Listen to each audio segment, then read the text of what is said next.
Municipal stadium lodhra के main gate पर बने वेस्ट कलेक्शन पॉइंट को खत्म किया था, मगर वो सेंट्री इंचार्ज का ड्रामा निकला। गुज़श्ता रोज म्यूनिसिपल स्टेडियम लोधरा के मेन गेट के सामने वेस्ट पॉइंट को खत्म किया गया था और डिप्टी कमिश्नर इमरान कुरैशी और असिस्टेंट कमिश्नर आमना मदूदी ने म्यूनिसिपल स्टेडियम का दौरा भी किया और स्टेडियम में सफाई सुथराई भी की गई थी, पौधे भी लगाए गए थे। मगर अब फिर से म्यूनिसिपल स्टेडियम के मेन गेट पर वेस्ट पॉइंट बन गया और स्टेडियम में लगाए गए पौधे भी नजर नहीं आ रहे। स्टेडियम में डिप्टी कमिश्नर और असिस्टेंट कमिश्नर ने दौरा तो किया, मगर स्टेडियम की हालत यूं की तूं हो गई।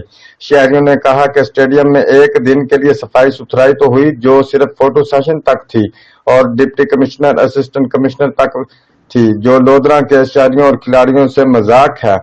डिप्टी कमिश्नर इमरान कुरैशी से म्यूनिसिपल कमेटी के सेंट्री इंचार्ज के खिलाफ एक्शन लेने का मुतालबा है।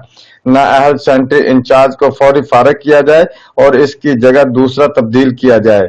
रिपोर्ट अरशद भट्टी, ब्यूरो चीफ, जियो एक्सप्रेस न्यूज, लोधरा।